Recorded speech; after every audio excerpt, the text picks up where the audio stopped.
Un jour, un prisonnier. Jour 5. Charles Manson. Charles Manson est l'une des figures criminelles les plus tristement célèbres du XXe siècle aux États-Unis. Né en 1934 dans l'Ohio, il grandit dans un environnement chaotique, marqué par l'abandon, la violence et de nombreux passages en institutions pour mineurs. Très tôt, il développe un comportement antisocial et passe une grande partie de sa jeunesse à manipuler les autres, foyers, s'initie à la musique et centre à la philosophie, et développe un discours mêlant ésotérisme, interprétation déformée de la Bible et référence à la culture populaire. À la fin des années 1960, après sa libération, Charles Manson s'installe en Californie et fonde une communauté sectaire connue sous le nom de la Manson Family.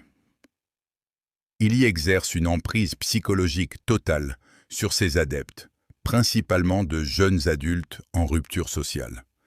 Il se présente comme un guide spirituel et les convainc de l'imminence d'une guerre raciale apocalyptique qu'il appelle « Helter Skelter », notion qu'il interprète à partir de chansons des Beatles. En août 1969, Manson ordonne à plusieurs membres de sa secte de commettre une série de meurtres particulièrement violents à Los Angeles.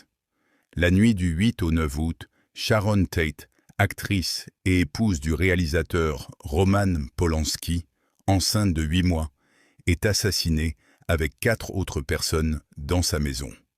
Le lendemain, le couple Leno et Rosemary LaBianca est également tué. Bien que Charles Manson ne participe pas physiquement au meurtre, il est reconnu comme l'instigateur et le cerveau de ces crimes. Son procès, largement médiatisé, devient un symbole de la fin de l'utopie hippie des années 1960.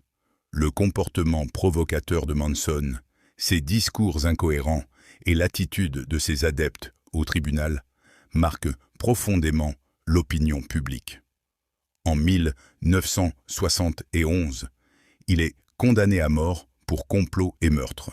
Une peine ensuite commuée en prison à perpétuité lorsque la Californie abolit temporairement la peine capitale. Charles Manson passe le reste de sa vie en détention, notamment à la prison de San Quentin, puis dans d'autres établissements de haute sécurité. Il meurt en prison en 2017. Son affaire reste l'un des exemples